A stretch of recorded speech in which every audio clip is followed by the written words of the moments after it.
Le cosmos est ainsi construit qu'un sentiment religieux de transcendance divine n'est éveillé que par la seule existence du ciel.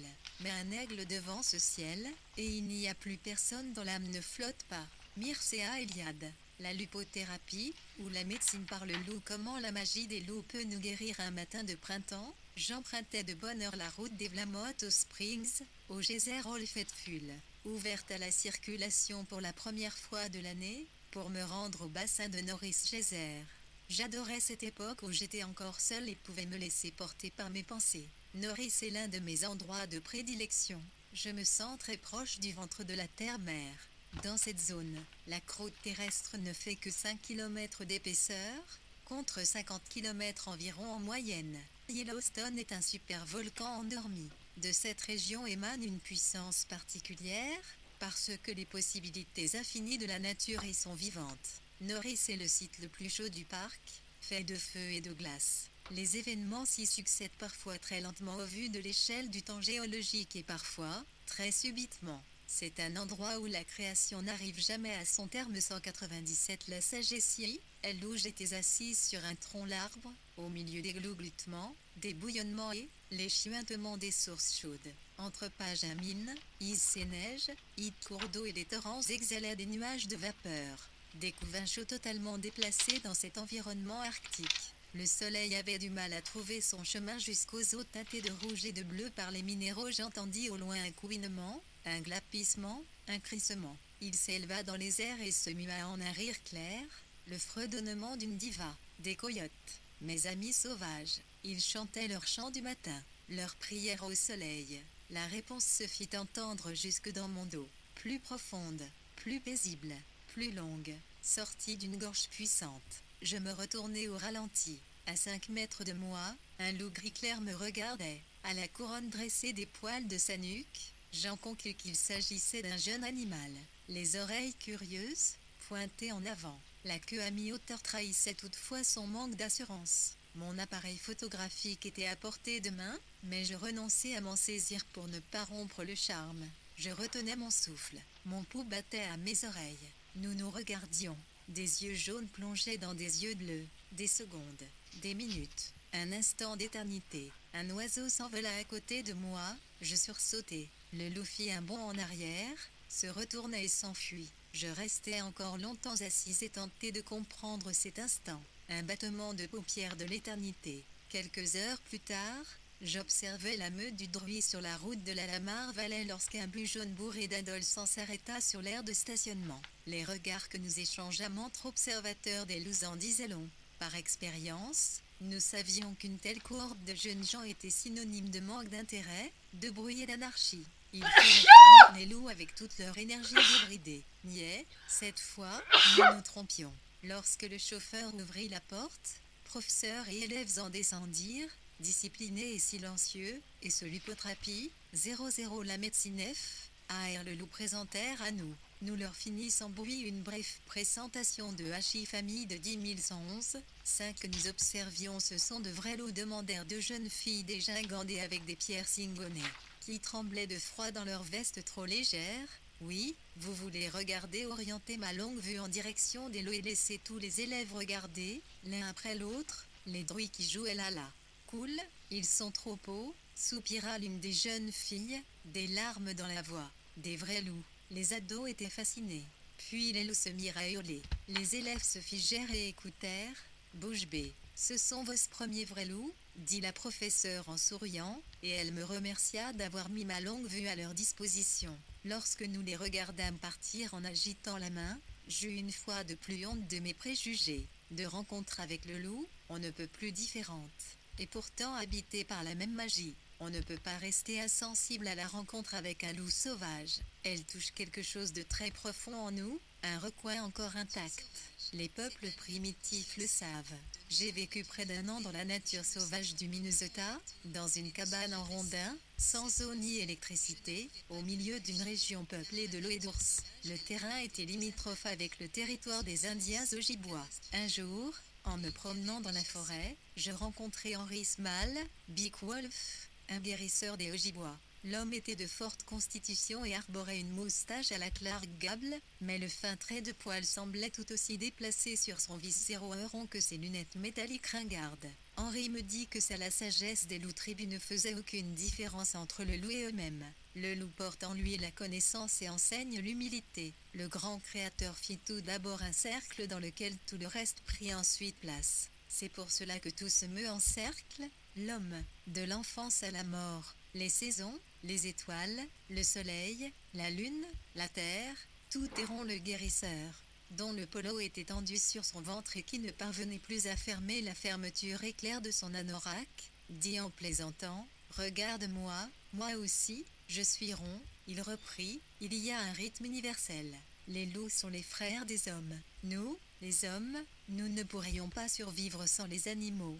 Nous leur sommes redevables de quelque chose. Nous le leur rendons lors des fêtes en l'honneur des loups, en chantant pour eux. Beaucoup de peuples indigènes accordent une grande importance aux loups, ils s'identifient à eux en tant qu'esprits d'une même famille, ils revêtent des peaux de loup lors des cérémonies et respectent les prédateurs. Pour les Ojibwa, le loup est une médecine. Ils restaurent leur équilibre. Nous avons nous-mêmes la nostalgie de cette harmonie, et bien des choses l'évoquent en nous. Le citadin porte des t-shirts ornés d'animaux sauvages ou des vêtements pour des activités de plein air arborant pour logo une patte de loup. Et il se rend au bureau avec son 4x4 gourmand en carburant et émetteur de CO. Nous aimons les choses qui représentent pour nous la nature et nous pensons l'invoquer lorsque nous les portons ou les conduisons. La nature et les régions inhospitalières nous sont devenues étrangères. Nous ne savons même plus, dans notre monde, ce que sont l'obscurité et le silence. Semant technologique, pourrait-il que nous portions le deuil de quelque chose que nous croyons perdu? Pour un grand nombre de gens, le loup, l'ours et le lynx sont en bol de la nature sauvage. Pour eux, une nature dont le décès, la lupothérapie, ou la médecine par le loup est absent demeure incomplète, et ils brûlent de leur contraire. Anolpokli ATSC, les loups sont quelque chose de antique, réel. Ils symbolisent vie et la mort. Une nature autoroute sans grillage entre elle et nous. Rares sont les endroits où l'on peut encore vivre une telle expérience. Yellowstone est de ceux-ci, 9000 km de nature vierge, traversée par une unique route qui dessine un 8 entre les attractions touristiques et les hôtels. Si vous ne voulez pas vous contenter de cela, vous suffit d'arrêter votre voiture sur un parking et de partir en randonnée sur l'un des nombreux chemins qui mènent au cœur du parc national. Ne pas oublier le spray contre les ours, c'est une véritable nature sauvage. Depuis la nuit des temps, les hommes se retirent dans la nature pour réfléchir sur eux-mêmes, pour trouver une réponse à un questionnement ou pour apprendre à se connaître. J'ai, moi aussi, régulièrement besoin de telles périodes. Je pars alors faire une randonnée dans le Grand Canyon, en Arizona, m'extasie sur les lumières nordiques de l'Alaska, fais du canoë dans les Boundary Waters du Minnesota ou observe les loups à Yellowstone. Dans la nature, je fais l'expérience d'innombrables succès le mieux du meilleur, le must de ce que la Terre peut nous proposer. Rends-toi dans la nature et tu seras entouré de vainqueurs. Nous n'en sommes toutefois que plus vulnérables, parce que la nature peut s'avérer menaçante.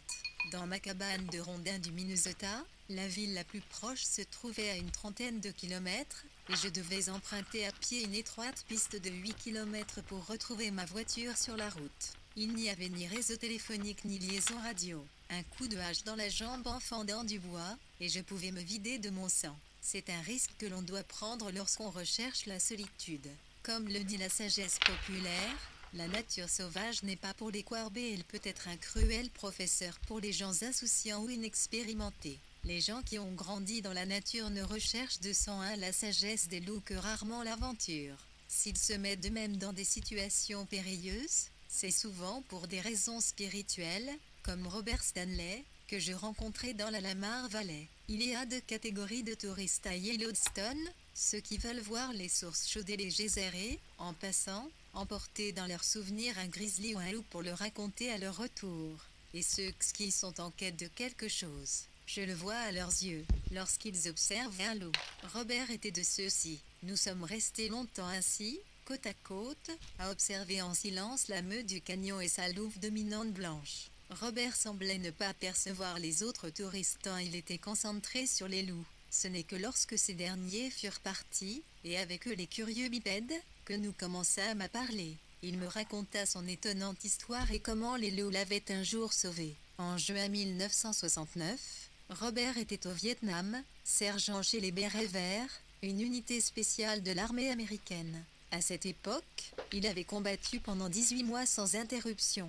Je me sentais comme si j'avais vu et vécu la véritable définition du mot enfer, raconta-t-il. Il obtint une longue permission thérapeutique suite à une grave blessure par grenade. Je voulais être le plus loin possible des hommes, totalement isolé. Il acheta un minimum d'équipement de survie et prit l'avion pour Fairbanks, en Alaska. Au volant d'une voiture de location, il se dirigea ensuite vers les établit un camp au milieu de nulle part. Pendant les premières semaines, il ne vit pour ainsi dire rien, à l'exception de quelques animaux et d'un grand nombre de traces. Il entendait les loups hurler, mais ne les voyait pas. Je n'avais pas peur, j'avais vécu les pires atrocités que les hommes peuvent s'infliger les uns les autres. À cette époque, j'aurais presque voulu mourir.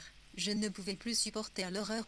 Une nuit, c'était une nuit de la pureté du cristal.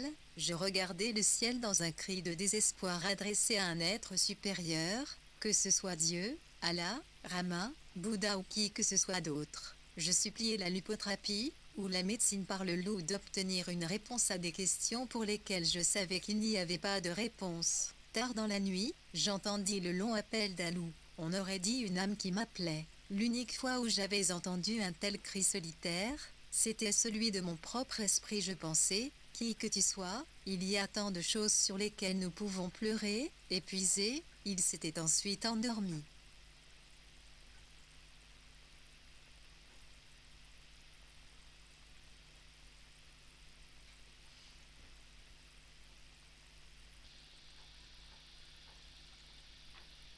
Lui parler. Une nuit, elle s'assit à quelques mètres seulement de lui. Quelques jours plus tard, la louve était devant lui, la queue entre les jambes, la tête baissée. Je tendis la main et touchai ma déesse blanche. Elle devint mon ange gardien. J'avais tant besoin d'elle. Elle remettait ma vie dans un état avec lequel je pouvais de nouveau composer. Elle m'a sauvé la vie et a évité que je ne sombre dans la folie. J'avais à côté de moi un homme qui avait vécu les pires atrocités pendant la guerre. Et c'était une louve de l'Arctique qui lui 203 litres, C, apport ECF, C.Plifitschk, 4, 1,V, MS. 111 un lit. La sagesse des loups avait redonné espoir au moment où il en avait le plus besoin. L'histoire de Robert prouve que les loups peuvent même guérir une âme traumatisée. Le parc Frazier, en Californie, à environ 1h30 de voiture de Los Angeles, abrite le Lockwood Animal Rescue Center, l'ARC. C'est ici, sur environ 14 km que Matthew Simmons, un ancien soldat de la Navy, recueillit des loups et des bâtards de loups blessés, abandonnés et maltraités. Il propose un programme pour les vétérans de guerre qui souffrent de stress post-traumatique. Ces soldats peuvent travailler avec les loups au sein du LARC, les nourrir, nettoyer les enclos et établir une relation avec eux. La société américaine passe souvent sous silence les offres de ces vétérans à leur retour, et ils ne bénéficient que de peu d'aide. Ils consultent des psychologues, participent à des séminaires autour de tels troubles post-traumatiques ou se droguent pour fuir leurs souvenirs. 22 d'entre eux se suicident chaque jour. Un programme comme celui du LARC est souvent leur dernière chance. La liste d'attente est longue. Les soldats et les loups partagent la même destinée, explique Matthew Simmons. Tous ont été maltraités par le passé. Ils doivent désormais réapprendre la confiance lorsque tu te trouves quelque part où les gens veulent te tuer. Cela te change, dit un vétéran dans le documentaire sur le LARC, The War in Between. Cela peut prendre longtemps avant que les hommes et les femmes traumatisés parviennent à construire une relation avec les loups, parfois des mois. Et ce n'est le plus souvent qu'avec un unique loup qui se choisit son homme une leçon de patience et d'acceptation. Ce n'est pas parce que je ne maîtrise pas quelque chose que cela doit me rendre dit un ancien soldat. Te peut nourrir LCS ni je ne peux pas les contraindre l'eau et nettoyer leur enclos, ne sont pas des chiens à faire cesser qu'ils ne veulent pas faire. Ce dans son livre Espiricis, la biologiste Gudrun Pfluger raconte une autre histoire d'une guérison miraculeuse grâce aux loups sauvages. Pour les premiers autochtones canadiens, la First Nation, le loup est un être qui crée une relation entre le temps et l'espace. Il ne se montre à nous que lorsqu'il a quelque chose à nous transmettre. Budrap Flugé rencontra de très près les loups au Canada, et les fantastiques prises de vue cinématographiques qui en ont été faites montrent des loups reniflant et une femme étendue dans l'herbe. La biologiste, qui, à cette époque, mais elle ne l'apprit qu'à son retour de voyage, souffrait d'une tumeur agressive au cerveau, est persuadée que les loups ont voulu lui transmettre quelque chose de leur force et de leur capacité de résistance pour son odyssée à travers la maladie. Même au pire moment de son traitement contre le cancer, Budrap Flugé ne pensa pas une seconde à renoncer. Elle voulait revoir ses amis à quatre pattes. Du point de vue de la biologie, que les loups aient reniflé la femme s'explique par le fait qu'ils ont pu sentir un déséquilibre chimique dans son corps. Vous souvenez-vous de la bisonne du Wolf Park qui déclara une affection pulmonaire une semaine après sa rencontre avec les loups. Cela n'a toutefois aucune importance. L'essentiel, c'est qu'il s'établit une relation entre Budrap Flugé et les animaux, et qu'elle guérit son âme. J'ai moi-même fait à plusieurs reprises l'expérience d'un tel sentiment de guérison.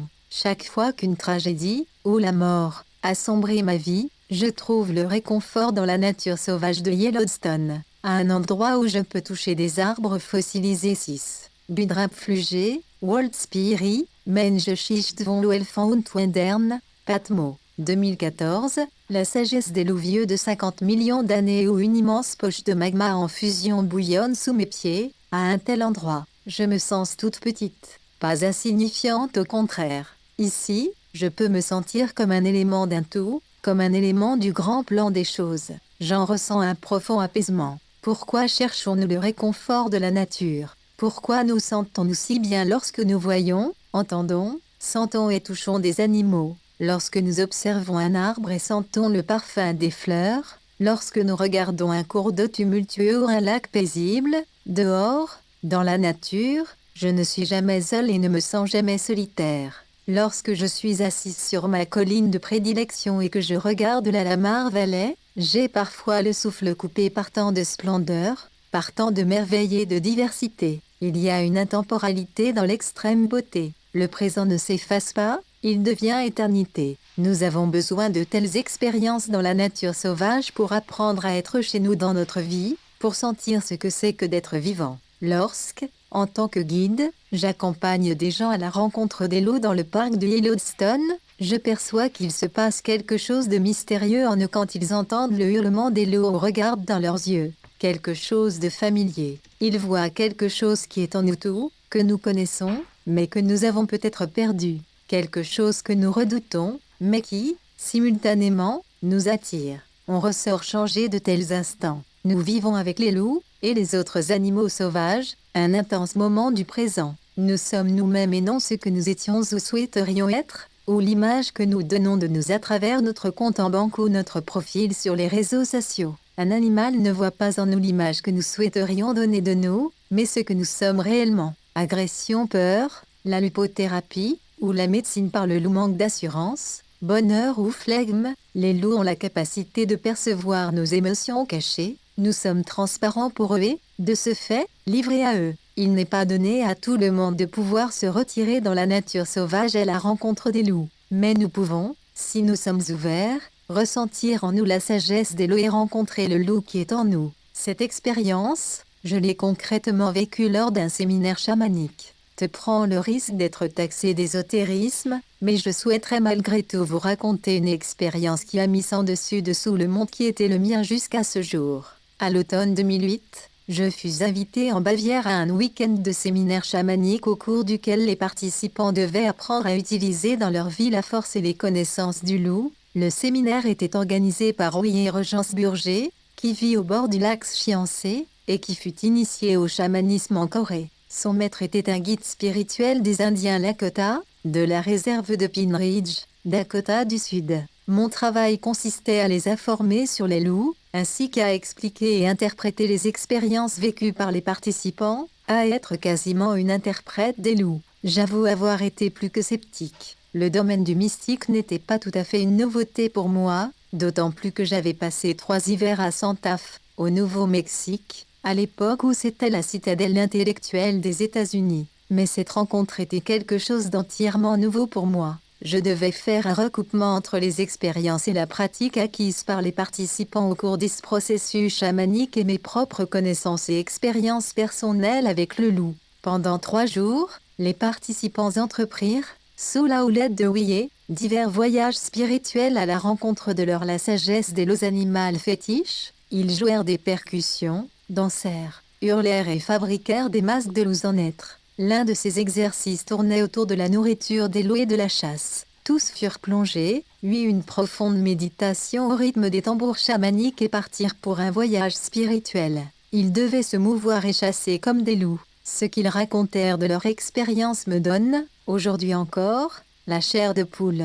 Elisabeth, une agricultrice arnatrice de verdure, qui n'avait jamais vu un loup en dehors des eaux, décrivit avec moult détails comment elle en tant que louve avait chassé et tué une biche. Elle retraça sa chasse comme une louve affamée. Je me suis lancée derrière elle sans me préoccuper de ce qui se passait autour de moi. L'animal me donna un coup de sabot, je ne ressentis aucune douleur. Il n'y avait rien d'autre au monde que ma faim et l'animal que je voulais tuer. Je plantai mes crocs dans son cou et goûtai le sang. Lorsque l'animal s'affaissa dans l'herbe, je lui arrachai de gros morceaux de viande. Elle avait tellement bon goût. Je pouvais enfin rassasier ma faim. C'était chaud et bon. Les descriptions des autres participants étaient d'une similitude stupéfiante avec la réalité. C'étaient des expériences que l'on ne pouvait pas avoir vécues en observant des loups enfermés dans un zoo, car ils ne peuvent pas y tuer un animal. On ne peut voir cela qu'avec des loups sauvages. Des néophytes décrivaient ici des détails que seuls quelques rares experts pouvaient connaître. J'étais surprise et fascinée.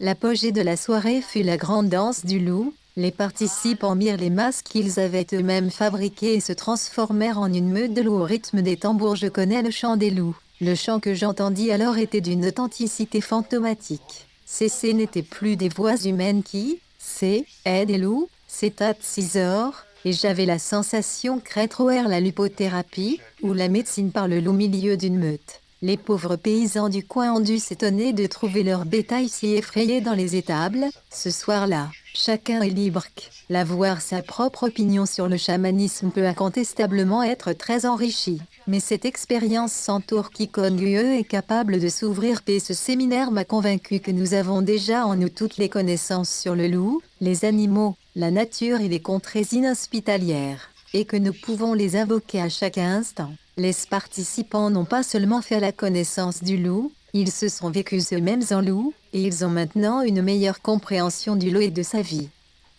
Les rencontres avec des loups sauvages, qu'ils soient réels ou spirituels, nous changent au plus profond de notre être. Les loups et la nature sauvage nous entraînent vers les questions existentielles spirituelles. Qui suis-je? Pourquoi suis-je là? Quel est le sens de la vie? Nous sentons en nous une étincelle du divin que tous les animaux ont en eux. Et, pourtant, les loups ne se posent pas ces questions. Ils se fichent de savoir s'ils sont nos animaux fétiches et si on leur construit un hôtel ou si on les hait. Ils se fichent même de la réalité de notre présence. Nous sommes juste un élément de leur univers avec lequel ils doivent composer. C'est peut-être même leur plus beau cadeau envers nous, cette inconsistance, notre insignifiance, à nous, les humains, pour le loup. Peut-être avons-nous besoin de davantage d'humilité et de modestie dans notre approche de la nature. Il est grand temps que nous cessions de nous croire importants, mais que nous soyons, tout simplement. Alors nous serons plus proches que jamais du loup. 209. Le rêve de la raison engendre des monstres. Théien Cisco de Goya. Des hommes et des loups, une relation difficile entre amour et haine. Imaginons la scène suivante. Un groupe de loups est en plein débat à la table de conférence. Ils viennent du monde entier. Ils sont intelligents et éduqués et sont de grands spécialistes en biologie de l'espèce bipède Homo sapiens.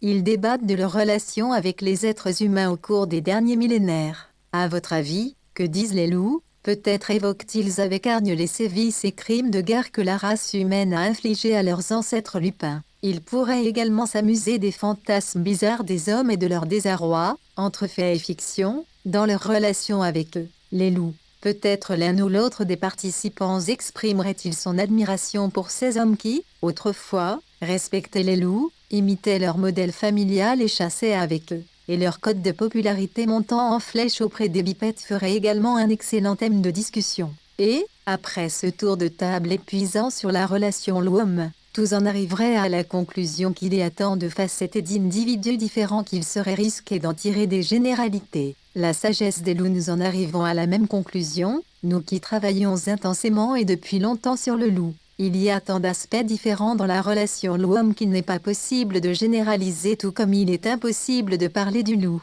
En fait, le loup existe dans qu'un regard de l'observateur. Il y a le loup tel que décrit par la science et le loup dans la tête des gens tel que conçu par notre conditionnement individuel, culturel ou social. Ce loup est la somme de tout ce que nous croyons savoir sur lui et du loup tel que nous souhaiterions qu'il soit. Et c'est là qu'entre en jeu ce qui, dès le départ, nous rend la vie difficile et pas uniquement avec les loups, nos préjugés. Nous avons tous des ressentiments quelconques envers les étrangers, les musulmans, les homosexuels, les femmes qui travaillent, les riches héritiers. La liste est loin d'être exhaustive. Ajoutez-y le loup. Les préjugés constituent une caractéristique de l'homme et sont profondément ancrés dans son cerveau, et ils n'ont rien à voir avec la réalité. C'est en fait une astuce de notre cerveau pour économiser de l'énergie lors du traitement d'informations. Plus l'homme peut cataloguer rapidement son environnement, plus il lui reste de capacités cérébrales libres pour d'autres réflexions, et plus il peut réagir tôt face à un danger.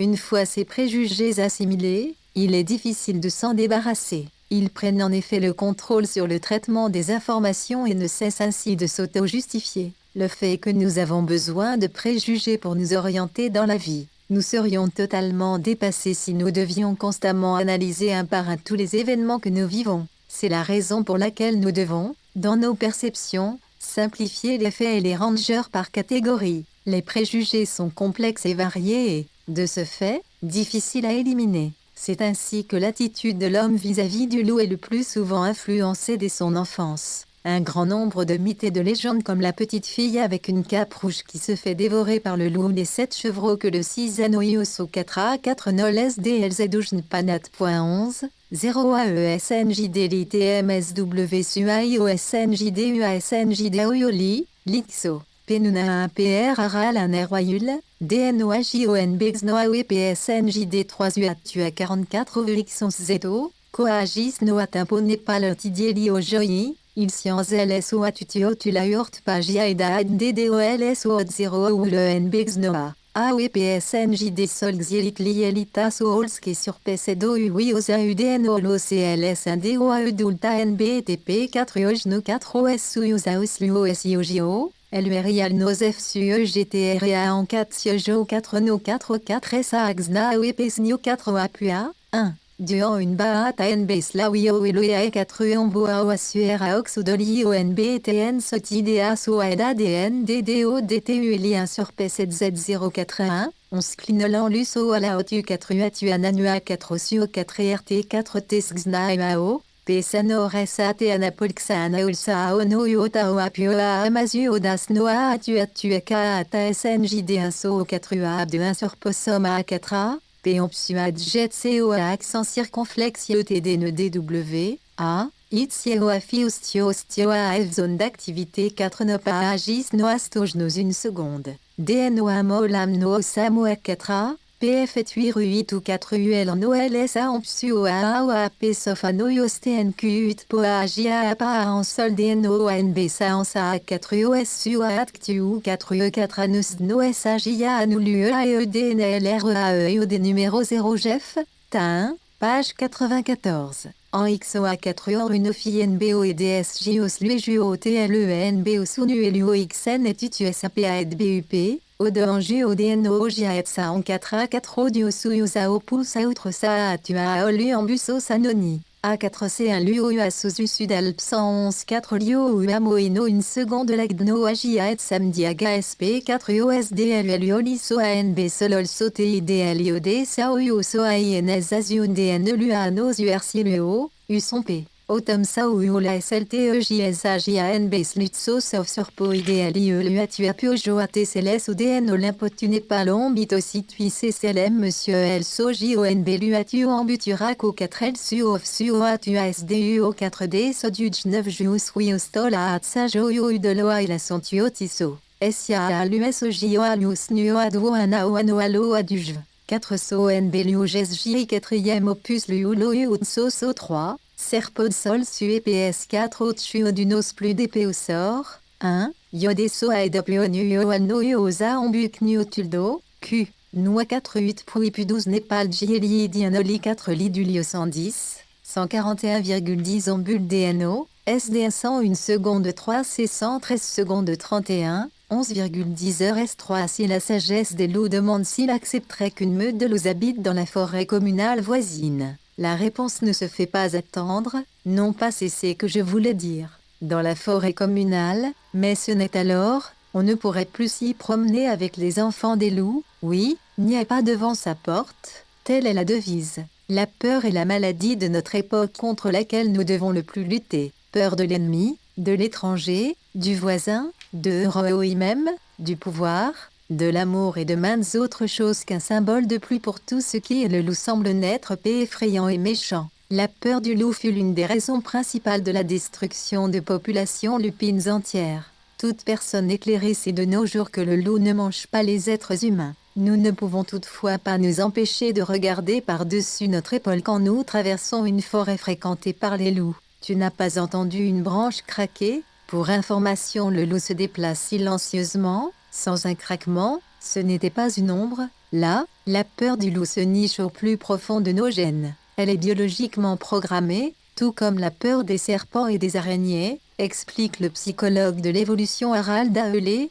Voir quelqu'un qui a peur du loup suffit à nous contaminer. Un grand nombre de gens qui souffrent d'une phobie n'ont fait eux-mêmes aucune expérience négative et n'ont même pas eu l'opportunité de savoir si ces animaux sont réellement aussi dangereux qu'ils le paraissent. Mais on se forge vite une opinion. L'expérience vécue par l'une des participantes à mes séminaires, Manuela L. 7, montre la forme absurde et anxiogène que peuvent adopter de tels préjugés. Manuela sortit tôt, ce matin-là, de sa location de vacances dans un petit village de Saxe-Anhalt pour promener son chien. La jeune Seth, Norn changée par l'auteur des Hommes et des loups femmes, originaire de Hesse, passait pour la première fois depuis longtemps ses vacances en Allemagne. Elle avait choisi cette localité sur une carte indiquant les zones abritant des loups en Allemagne. Elle voulait être au cœur d'un territoire de loups. Manuela espérait enfin rencontrer un loup sauvage, pour la première fois de sa vie, ou au moins l'entendre hurler.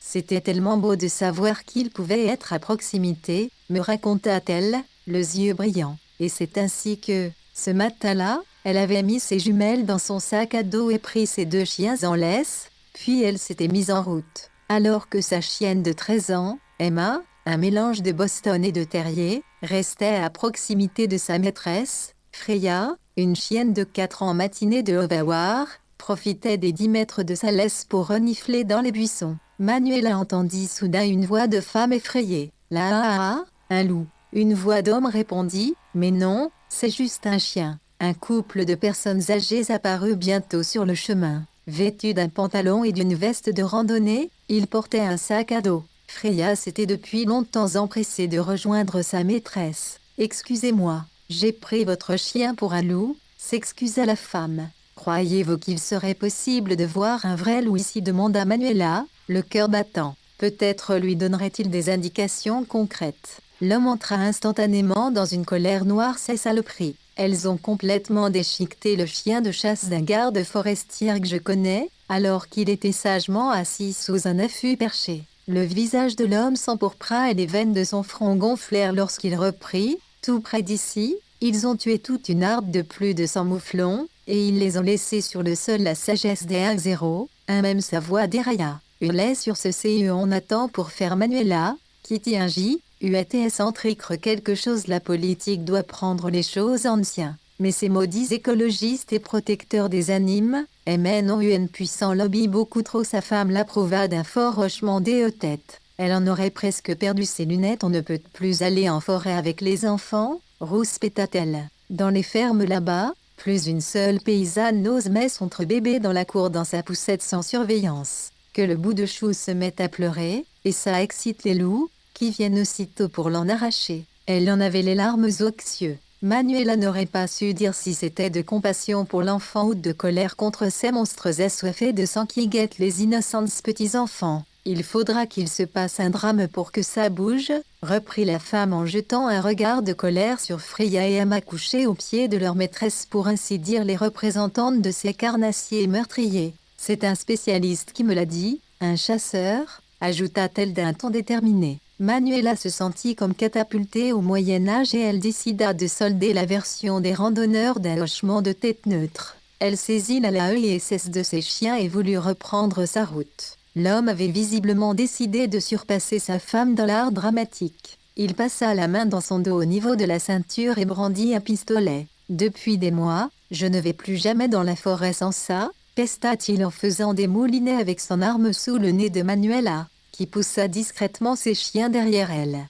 L'homme reprit de plus belle. « Monstre, je ne lui laisse aucune si je croise un jour un de ses chances. Et j'enterre le cadavre dans la forêt. Je tue fiche pas mal de ces cinglés de protecteurs des animaux et de leurs émetteurs de localisation. À mon ami le chasseur m'a dit que c'était l'unique raison pour laquelle les chasseurs n'étaient pas encore passés à l'action. » Manuela fit mine de ne pas comprendre. « Comment cela, je ne comprends pas. » « Eh bien, avec leurs émetteurs, les protecteurs des animaux peuvent suivre d'en haut le moindre déplacement des loups. Si on se fait attraper quand on en tire un, ça peut coûter cher. »« Karl, range donc cet engin, » dit sa compagne en lui appuyant sur le poignet qui tenait le pistolet. « Tu fais peur à la jeune dame. » C'était bien vrai. Plus tard, lorsque Manuela se fut éloignée des promeneurs avec ses deux chiens, elle se demanda ce qu'il se serait passé si l'homme, comme sa femme, avait cru avoir affaire à un loup. Sa chienne serait morte. Maintenant, Manuela elle en était encore toute excitée.